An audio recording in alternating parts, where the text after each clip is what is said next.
우리 주님은 이 땅에 오셔서 하늘나라의 진리를 가르치실 때에 참 많은 비유로 가르쳐 주셨어요. 그러니까 그 비유를 들으면 쉽게 그 진리가 이해가 되죠. 그리고 그 비유를 들으면 계속적으로 자선만만대로 하나님께서 이렇게 말씀하셨다는 것을 잘 전달해 줄 수가 있습니다. 거기다가 주님은 또 많은 것을 이야기로 얘기해 주셨어요. 한 번은 주님이 잃어버린 자를 찾는 것에 대한 말씀들을 해주시다가 그 뒤에 가셔서 한 가족의 이야기를 하십니다. 그 한 가족의 이야기는 바로 아버지와 두 아들에 대한 이야기였어요. 어느 마을에 아버지가 아주 부유한 그런 아버지가 계셨어요. 그 집은 아무것도 어려운 것이 없었고 염려도 근심도 없었습니다. 그 아버지에게 두 아들이 있었습니다. 그 두 아들도 아버지 밑에서 풍요로운 삶과 아무 걱정이 없는 삶을 누리고 살았죠. 그러던 어느 날이었습니다. 한 번은 둘째 아들이 아버지에게 오더니 이런 이야기를 합니다. 아버지가 돌아가시면 아버지 많은 재산 그거 다 어떻게 하십니까? 그거야 바로 너희들한테 다 내가 남겨주어야지. 그렇죠, 아버지? 그러면 저에게는 얼마 정도를 줍니까? 너는 둘째 아들이니까 큰 아들의 한 반 정도 아니면 내 재산의 4분의 2 정도는 내가 너에게 줘야지. 아마 정해놓은 것이 있었을 것입니다. 그 소리를 들은 둘째 아들이 그런 이야기를 합니다. 아버지, 그러면 어차피 아버지가 돌아가시면 저에게 줄 재산이 있는데 그거 저한테 좀 미리 저에게 넘겨주시면 안 되겠습니까? 이 소리를 들은 아버지가 가슴이 철렁 내려앉았어요. 자식들에게 자신의 재산을 물려주는 것은 잘못된 게 아니에요. 그런데 요즘에는 미리 유산을 여러 가지로 세금을 절약하기 위해서 나누어서 미리미리 주기도 하고 증여도 하기도 하지만은 옛날에 예수님 시대의 유산 상속은 아버지가 죽어야만 상속이 되는 거지 죽기 전에 유산을 달라는 법이 없는 거예요. 그런데 아버지가 죽기도 전에 아버지 나에게 줄 유산을 미리 달라는 것은 아버지가 죽든지 말든지 저 별 상관이 없으니까 그 유산 나에 좀 빨리 주십시오 하는 거나 똑같으니 그 말씀을 그 소리를 들은 아버지 마음이 얼마나 서운했겠어요. 아버지가 아마 성경에는 안 나와 있겠지만 알았다 생각해보마. 그리고서 그날 밤새 고민했겠죠. 내 아들이 유산을 먼저 달라는데 내가 비록 먼저 죽기를 바라는 건 아닐지라도 서운하긴 하지만 그 어차피 내가 내 아들에게 줘야 될 유산이라면 내가 왜 내 아들 마음을 아프게 하고 내 아들을 상처를 주겠는가?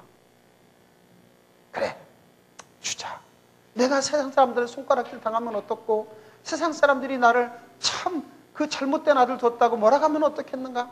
내 아들을 사랑하는데 내가 내 아들을 위해서 무엇인들 아까워하겠나? 아버지가 아들을 불러다가 그래, 내가 너희들에게 줄 유산을 미리 나눠주마.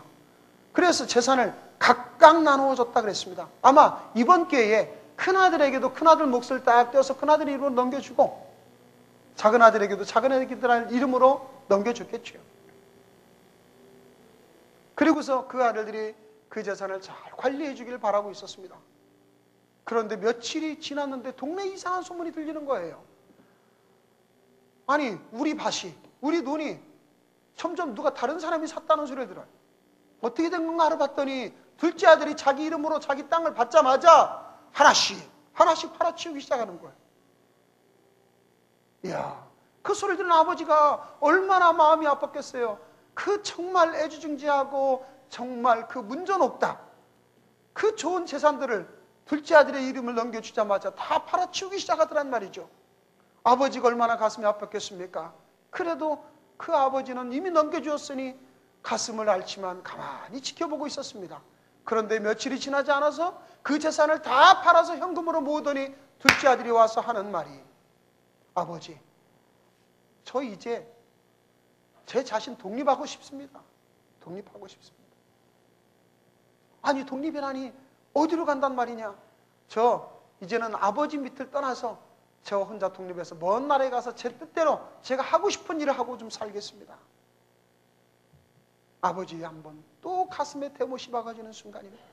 나는 내 아들과 언제나 함께 있을 줄 알았더니 이 아들은 언제나 나를 아버지로 모시고 내가 아버지와 아들과 아름다운 사랑의 그 부자간의 관계를 계속 유지하고 평강을 누리고 축복된 삶을 살 줄 알았더니 내 아들이 나를 떠나간다니, 내 아들이 나를 떠나간다니 얼마나 가슴이 아팠겠어요. 그러나 그 아들 떠나갑니다. 그 아들의 결정을 이 아버지는 존중해 줍니다.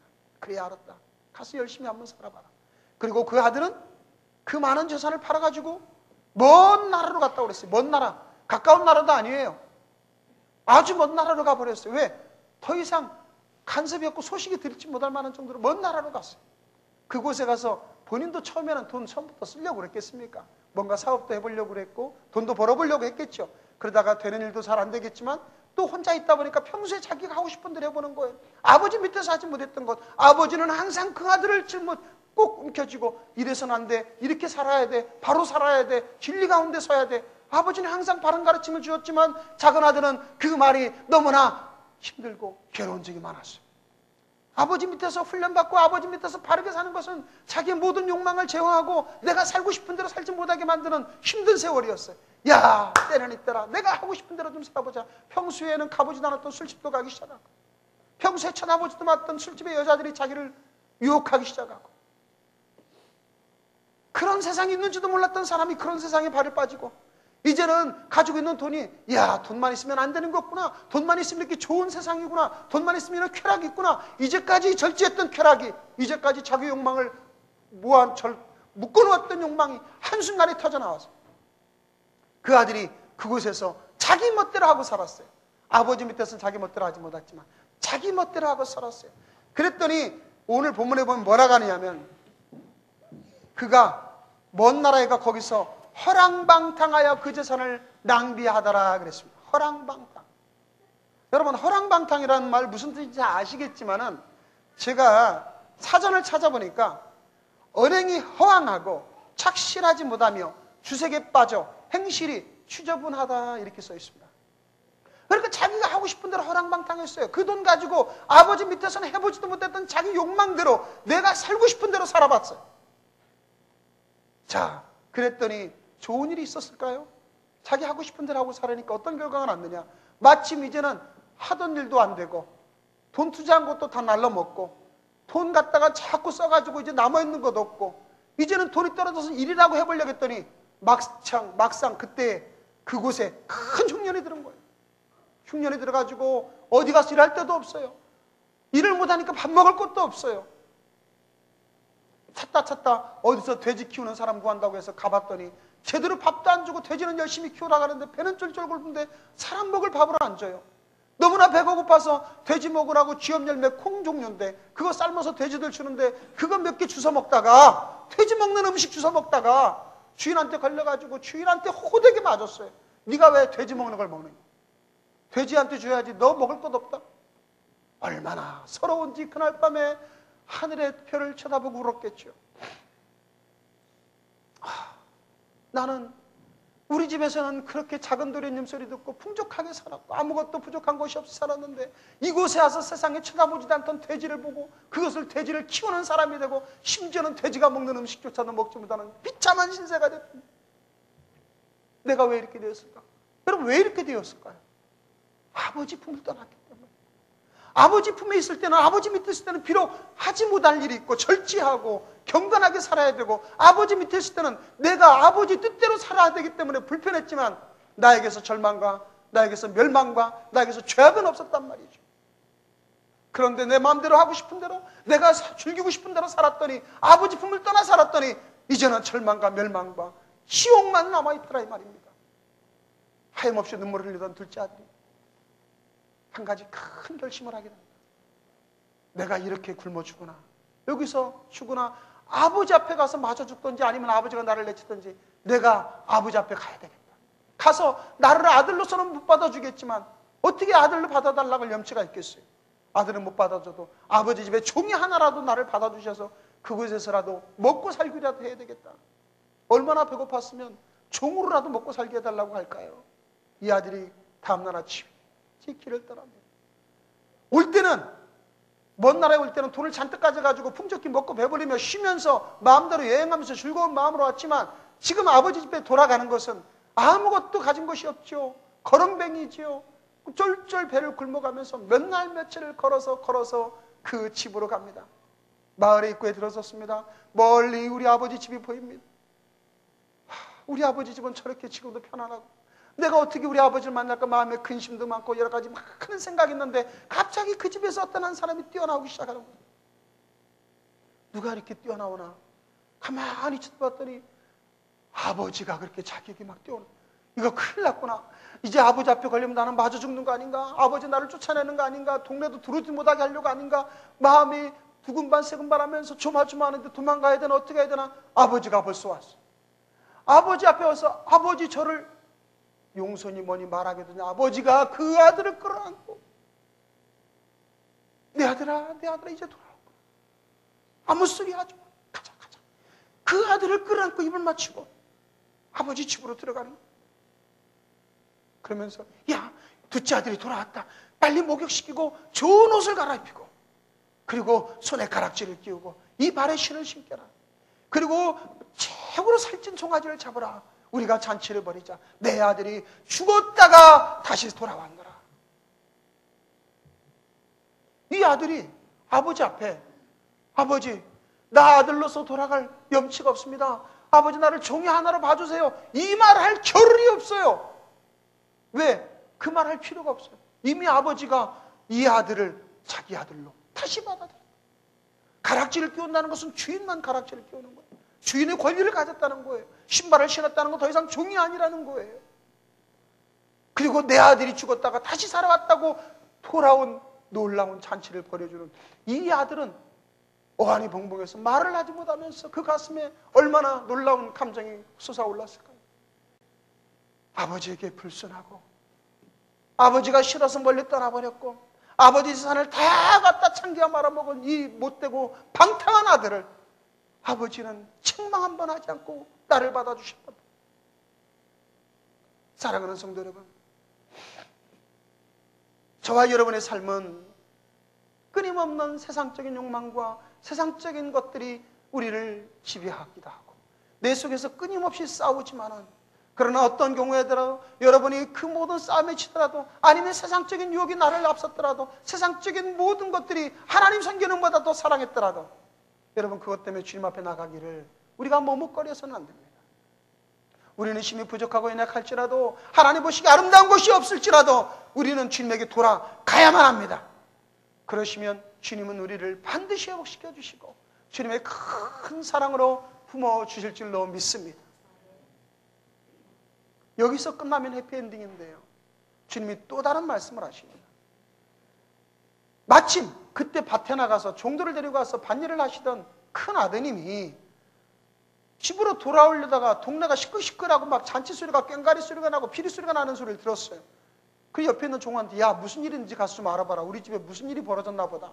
종이 얼른 뛰어갔다 오더니 보고하기를 큰도련님 아 글쎄 작은 도련님이 집에 돌아오셔가지고 어르신이 잔치를 크게 벌렸습니다.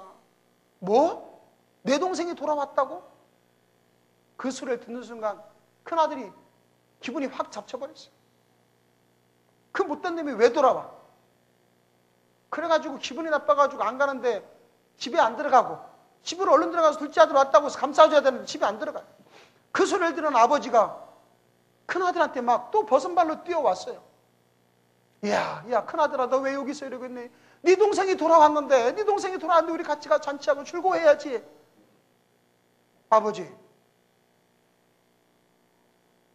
아버지는 내가 아버지 병을 한 번이라도 어긴 적도 없고 아버지하고 살면서 아버지를 얼마나 열심히 섬겼습니까? 그런데 저한테는 염소 새끼 하나 줘서 우리 친구들하고 즐겁게 지내라고 잔치 한 번 안 벌려주시고 이 둘째 아들 아버지 재산 갖다가 다 창기야 말아먹어 저 나쁜 놈이 왔는데 그 아들은 잔치 벌려주고 환영해주고 축복해주고 받아줘요? 이런 경우가 어디 있어요?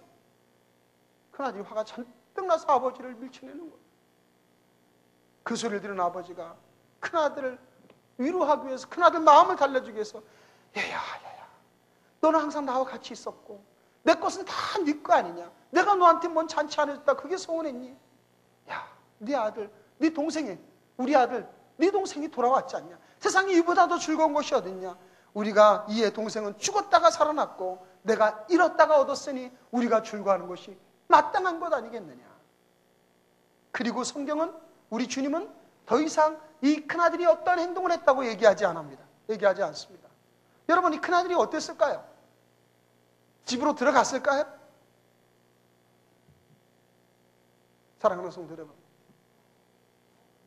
예수 믿는 사람들은 우리가 언제나 회개한 자와 회개할 자 사이를 오고 갑니다. 내가 비록 예수 믿었다 할지라도 하나님 보시기에 아름답지 못한 마음과 하나님 보시기에 아름답지 못한 행동을 하고 산 사람들은 방탕한 자와 같은 모습으로 나갑니다. 그러다가 그 길을 돌이켜 주님 앞에 다시 돌아오면 주님은 또 받으시고 용서하시고, 오라 우리가 서로 변론하자. 너희 죄가 추움같이 붉을지라도 흰 눈같이 할 것이고, 동의서에서 먼 것같이 우리 죄를 용서하신다고 말씀하십니다. 우리가 우리 죄를 고백하면 그는 미쁘시고 오로사 우리 죄를 사하시며 다시는 기억조차 하지 않으시는 우리 하나님의 은혜를 여러분 기억하셔야 됩니다. 이 작은 아들은 다 잘못했어요. 나빠요. 그러나 한 가지 잘한 것이 있어요. 뭘 했어요? 회개했다. 회개. 여러분, 회개라는 말은 메타노이아라는 말인데 그것은 돌이켰다라는 뜻입니다. 가던 방향에서, 잘못된 방향에서 돌이킨 것이 바로 메타노이아, 회개예요. 이 작은 아들은 지가 살아보고 지 마음대로 하려고 했고 내 뜻대로 살아보려고 했던 그 잘못된 길에서 아버지의 품으로 다시 돌아오게 된 것, 이것이 바로 회개인 것입니다. 여러분, 예수 믿는 사람들은 아버지의 뜻대로 살아야 될 때, 아버지의 뜻과 하나 되어서 살아갈 때, 주님의 품 안에서, 주님의 말씀 안에서 의지하며 살아갈 때 진정한 행복과 진정한 축복과 진정한 주님의 평강을 누리시는 것을 믿으시기를 바랍니다. 우리가 그 주님의 품을 떠나면, 아버지 품을 떠나면 우리에게 고난과 아픔과 실망과 좌절과 어려움이 다가오게 되어 있어요. 그럴 때 언제든지 우리는 주께 회개하고 돌아가셔야 돼요. 그러나 회개하지 않는 자가 있습니다. 오늘 이 큰아들 같은 자를 보십시오. 아버지 품에서요, 아버지 밑에서 명을 한 번 어긴 적이 없다 이거예요. 굉장히 성실하게 사는 사람입니다.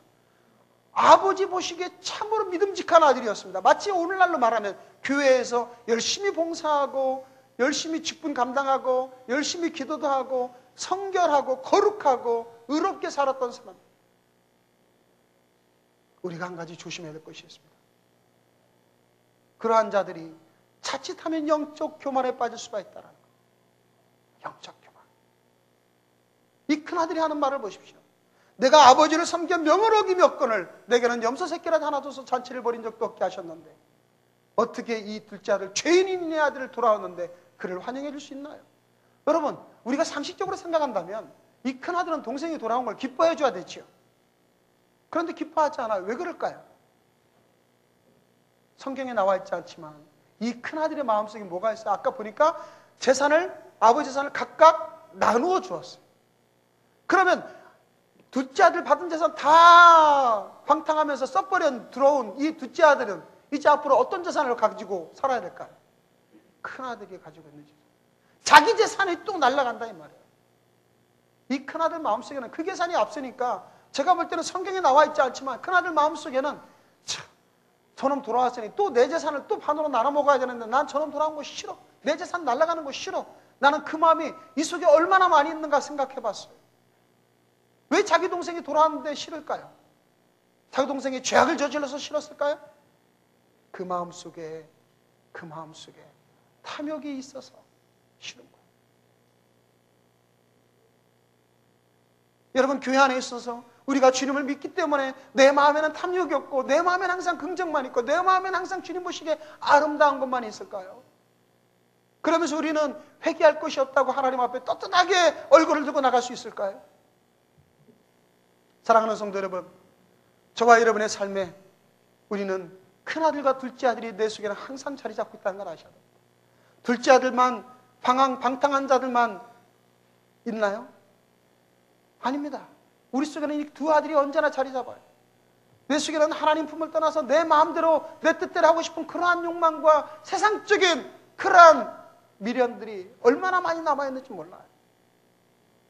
마치 방탕한 둘째 아들같이 내 뜻대로 살아보고 싶을 때, 한편으로는 큰아들처럼 내가 주님 안에서 꼼짝하지 않고 주님과 동행하면서 살아서 내가 스스로 자기의 의를 내세워서 판단하고 오만하고 교만해서 다른 사람을 받아들이지 아니하고 다른 사람을 멸시하는 그러한 사람은 또 얼마나 많이 있고, 하나님 앞에서 회개하지 않는 심령으로 그렇게 나가는 사람이 얼마나 많은지. 여러분, 우리는 하나님 앞에서 회개가 항상 일어나야 되고 앞으로 회개할 것이 또한 있는 사람입니다. 저 여러분, 언제나 회개해야 되며 또 앞으로 다가오는 모든 일마다 회개하며 나가야 됩니다. 우리 속에는 큰 아들도 있고 작은 아들도 있는 것입니다. 그러나 큰 아들이든 작은 아들이든 우리 주님이 여기서 말씀하시고자 하는 가장 큰 것은 바로 무엇이든지 포용하시고 무엇이든지 품으시는 아버지의 마음입니다. 돌아온 거렁뱅이 같은 그 아들을, 자기 재산을 다 팔아먹고 온갖 나쁜 짓을 다 악행을 저지르고 돌아온 둘째 아들을 그 아버지는 품어주시고 다시 아들의 권위를 회복시켜주시고 또 투정을 부리면서 아버지를 원망하는 큰아들도 가서 또 품어주시고 또 위로하고 또 토닥여주고 그의 마음을 돌이키려고 애쓰는 이 아버지의 마음을 보세요. 큰아들과 작은아이 사이를 왔다 갔다 하면서 안절부절하시는 이 아버지의 모습. 예수님께서 왜 이 비유를 말씀하셨을까요? 예수님께서 왜 이 이야기를 해주셨을까요? 이 아버지의 마음이 누구의 마음이에요? 아버지 하나님의 마음. 사랑하시는 성도 여러분, 우리는 하나님을 너무 무서운 심판자의 하나님, 위험에 넘치신 하나님으로만 생각하시면 안 됩니다. 물론 하나님은 온 오직 만물의 심판자시요 창조주시요 모든 세상의 주관자이시기도 하지만 우리를 자녀 삼으신 우리의 아버지입니다. 우리 하나님께서는 우리를 얼마나 사랑하시고 우리 보고 아빠라고 부르라고 그러셨어요. 저와 여러분의 아빠 되신 하나님. 사랑하는 성도 여러분, 내 삶에 부족한 것이 있을지라도, 내가 하나님 보시기에 아름답지 못한 것이 있을지라도 우리는 아버지께로 나아가셔야 됩니다. 하나님께서는 모든 것을 다 받아주십니다. 또한 우리 삶에 내 목이 뻣뻣하고 내가 아버지 보시기에 하나님 앞에 내가 회개할 것이 없다고 자랑하는 자들이 있다면 우리는 겸손히 낮아지셔야 됩니다. 그리고 주님의 은혜 안에 그것을 감사할 줄 알으셔야 됩니다. 내가 누리고 있는 이 사랑을, 내가 받고 있는 주님이 주시는 이 놀라운 특권을 우리는 감사할 줄 알으셔야 됩니다. 아버지께서 우리를 먼저 사랑하셨지 우리가 먼저 하나님 아버지를 사랑한 것이 아니었습니다. 그러므로 주님을 믿는 귀한 우리 아가페 성도님들, 회개한 자와 회개할 자가 항상 내 안에 있는 것처럼 우리가 언제나 주님 앞에 의로운 하나님, 자비로우신 하나님 바라보면서 주님 앞에 날마다 그 사랑을 바라보고 나가실 때에 우리는 아버지의 품 안에서 언제나 즐겁고 행복하고 기쁘고 놀라운 주님의 능력을 경험하며 살게 될 줄로 믿습니다. 아버지의 사랑을 품으시고 아버지의 사랑을 그리하며 나가시기를 주의 이름으로 축원합니다.